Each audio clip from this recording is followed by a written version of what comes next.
Hello everyone. Motivation एक ऐसी चीज है जिसकी शॉपिंग हर कोई करना चाहता है। बस यही नहीं जानता कि ये मिलती कहाँ है, बिकती कहाँ है। कहीं ऐसा तो नहीं कि ये कहीं मिलती ही नहीं, कहीं बिकती ही नहीं, क्योंकि ये फ्री है, हर जगह है। बस प्रॉब्लम इतनी सी है कि सिर्फ उसी को मिलती है, दिखती है, जो इसकी तलाश में नहीं है। गौर करेंगे तो आप पाएंगे कि मोटिवेशन ढूंढना ही डीमोटिवेटेड होने का सबूत है, कॉज है। ये पेट्रोल से आग बुझाने जैसा है। जितनी जोर से मोटिवेशन ढूंढेंगे उतना ज्यादा डीमोटिवेट होंगे। मोटिवेशन इज ईदर देयर और नॉट। हाँ, ये बात अलग है कि ये या तो इंटरनली ट्रिगर होती है या एक्सटर्नली, पर इसे ऑटो ट्रिगर होना होता है, जबरदस्ती नहीं। इन्हीं ट्रिगर सोर्सेज के सहारे हम मोटिवेशन को अच्छे से समझ सकते हैं, और समझ आते ही मोटिवेशन एफर्टलेसली आपके आसपास मंडराने लग जाएगी, आइस स्पाइस गेम की तरह। दुनिया में बेसिकली चार तरह के लोग होते हैं from motivational state point of view. पहले वो जिन्हें कोई एक्सटर्नल पुश या सपोर्ट नहीं मिलती, बाहर से, बाहरी दुनिया से, किसी अन्य व्यक्ति या सिचुएशन से प्रेशर, इंस्पायरेशन या गाइडेंस नहीं मिलती, पर इंटरनल डिजायर, इच्छा शक्ति के सहारे ही ये लोग आगे बढ़ जाते हैं। ऐसे लोग सेल्फ ड्रिवन और ब्लेस्ड होते हैं। ये वो टिपिकल लोग होते हैं जिन्हें स्ट्रगल करनी पड़ती है और जो एंड में हमेशा जीतते हैं, किसी ना किसी तरह, समहाउ। दूसरे लोग वो होते हैं जो पहली स्थिति से बिल्कुल उलट होते हैं।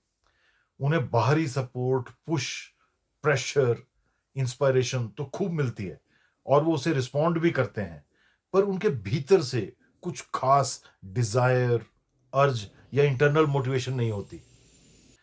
ऐसे लोग, इफ लकी, देर सवेर इंटरनली ट्रिगर भी हो जाते हैं, for which they are thankful letter. पर for most of the time they are at the mercy of continuation of the external factors, external motivation। हमेशा अंदेशा रहता है कि बाहरी मोटिवेशन हटी और प्रोग्रेस रुकी। तीसरे वो लोग होते हैं जिन्हें external motivation, support, push, pressure, inspiration सब कुछ मिलता है, और उनके भीतर भी कुछ कर गुजरने की आग होती है। ये एक जबरदस्त कॉम्बिनेशन है जो इंसान को लाइफ में या उस दौर के चलते कहां से कहां ले जाता है। आप अगर और जब भी इस स्थिति में खुद को पाएं, तो अपनी लाइफ टाइम गुड फॉर्चून को, ड्रीम रन को जीने के लिए कमर कस लें। बस पैर जमीन पर रखें और अपने भीतर अहंकार और ओवर कॉन्फिडेंस ना आने दें। Make hay while the sun shines. आपकी जिंदगी बदल जाएगी। और चौथी कैटेगरी में वो लोग आते हैं जिन्हें ना एक्सटर्नल सपोर्ट, इंस्पायरेशन है और ना इंटरनल।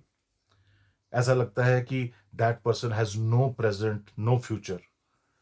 सुनने देखने में यह सबसे बुरी और खतरनाक स्थिति लगती है, पर इसे किसी और तरह से समझने की जरूरत है।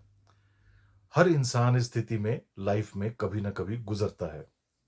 इंस्टेड ऑफ कर्सिंग, पिटिंग और सफरिंग सच अ कंडीशन और situation, you need to understand it from a different perspective. दरअसल, अगर आपके भीतर किसी काम या फील्ड या सिचुएशन के प्रति एनर्जी नहीं है, तो खुद को कोड़े मत मारिए।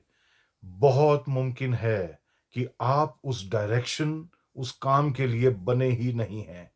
आप गलत फील्ड में हैं। आफ्टर ऑल, पहली रिस्पॉन्सिबिलिटी ब्रह्मांड की है कि आपसे संपर्क करे और आप में इंटरेस्ट जगाए। ऐसे में recheck your internal desire and then realign your direction with your desire. जैसे ही आप कुछ ऐसा करेंगे जिसे करके आपको अच्छा लगे, तो वैसे ही ना केवल आपकी इंटरनल मोटिवेशन जाग जाएगी, बल्कि आपको ऐसा लगेगा कि आउटर फोर्सेस भी आपकी मदद को आ गई हैं। मैं दुआ करता हूं आपकी मोटिवेशन, इंटरनल, एक्सटर्नल, आपसे जल्द टकराए। Thank you for your time. God bless you.